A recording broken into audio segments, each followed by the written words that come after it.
Down please. Thank you sir. बच्चों, yes sir. आज आपको हम कहानी सुनाएंगे मंद बुद्धि बालक वरदराज की। किसकी? वरदराज की। जिन बच्चों को पढ़ने मन नहीं लगता है, जिनको याद नहीं होता है, वो विशेष ध्यान देकर इस कहानी को सुनेंगे। निश्चित रूप से वो अपने कामयाबी तक पहुंच जाएंगे। हर बच्चे का एक लक्ष्य होना चाहिए, अपना एक एम निश्चित करो कि मुझे क्या करना है, और उस एम को ऐसा मत करो कि केवल सोच लो। नहीं, आप उस काम को बराबर करते रहिए जब तक आप काम पूरा ना हो जाए। समझ रहे हैं ना? Yes sir. हाँ, इस पाठ का उद्देश्य विद्यार्थियों का ज्ञान अपनी लगन, कर्तव्य और अभ्यास की ओर खींचता है। यदि हम किसी चीज का अभ्यास लगातार करते रहते हैं तो अपनी मंजिल तक हम पहुंच ही जाते हैं। वरदराज मंद बुद्धि का बालक था। उसका मन पढ़ने लिखने में नहीं लगता था। सभी उसका मजाक उड़ाते थे, यहाँ तक कि गुरुजी भी कहते थे कि तुझे भगवान भी नहीं पढ़ा सकता है। समझ रहे हैं ना? Yes sir. उसके सहपाठी चिढ़ाते थे कि जब भगवान बुद्धि बांट रहे थे तब क्या तुम सो रहे थे क्या? उसे स्वयं भी यही लगता था कि वह बुद्धू है, मूर्ख है, और इसलिए वह पढ़ लिख नहीं सकता। गुरुजी भी उसे बहुत समझाते, लेकिन उस पर कोई असर नहीं होता था। एक दिन गुरुजी निराश होकर उससे कहा, बेटे वरदराज, तुम्हारे भाग में विद्याधन नहीं है, तुम अपने गांव लौट जाओ और अपने माता पिता के साथ में काम करो जाकर। यह बात गुरुजी ने जैसे ही उस बालक से कही तो बालक के दिल में बात लग गई और बहुत निराश हो गया और स्कूल छोड़ करके चल दिया वहां से। पहले गुरुकुल हुआ करते थे। क्या होते थे? गुरुकुल। गुरुजी की यह बात सुनकर वरदराज को बड़ा दुख हुआ। वह घर के लिए चल पड़ा। रास्ते में उसे प्यास लगी। कुछ दूरी पर उसे एक कुआं दिखाई दिया। गांव की कुछ औरतें कुएं से पानी निकाल रही थीं। वह पानी पीने के लिए वहां जा पहुंची। वरदराज, जब गुरुजी ने भी उससे ऐसी बात बोल दी कि बेटा तुम्हारे भाग में विद्याधन नहीं है, जाइए आप घर अपने माता पिता के साथ में काम कराइए जाकर के। तो वो यहाँ से चल देता है और चलते चलते प्यास लगती है। उस गर्मी के समय था, उसको बहुत प्यास लगती है।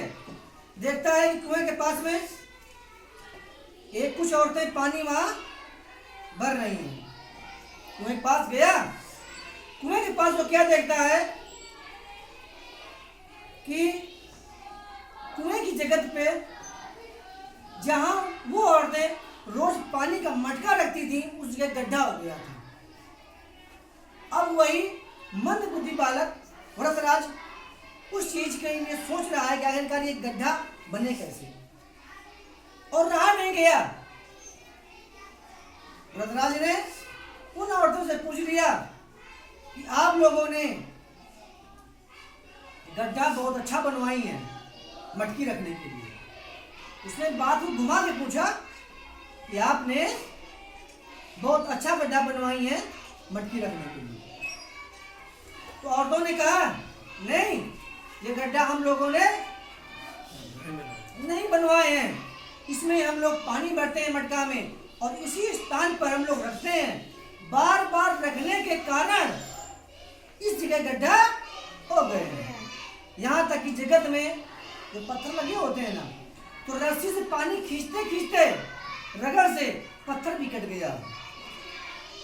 अब यह बात जब वरदराज ने सुनी तो एकदम उसके माथा घूम गया। ये बार बार एक जगह मटका रहने से गड्ढा हो सकता है, बार बार रस्सी से पानी खींचने से जगत में पत्थर का निशान पड़ सकते हैं, तो क्या हम बार बार याद करेंगे तो मुझे नहीं याद हो सकता है? बिल्कुल हो सकता है। बस यही बात उसके घर कर गई। बात समझ रहे हैं ना? हाँ, तो जो बच्चों को पढ़ने में मन न लगता हो, उनको यह लग रहा हो कि मेरा सहपाठी बहुत होशियार है, हमको याद नहीं होता है, उसको तुरंत याद हो जाता है। ऐसे बच्चे विशेष ध्यान दें, जो चीज़ नहीं आती है आप एक बार याद करें, एक बार नहीं याद 2 बार याद करें, 3 बार याद करें, वो आपको एक न एक दिन याद ही हो जाएगा। समझ रहे हैं ना? देखिए आगे क्या होता है। वृद्धराज के मन में विचार आया कि जब मिट्टी के घड़े और कोमल रस्सी से पत्थर घिस सकता है, तो बार बार अभ्यास से मेरी मोटी बुद्धि क्यों अच्छी नहीं हो सकती है। उसके विचार बदल गए।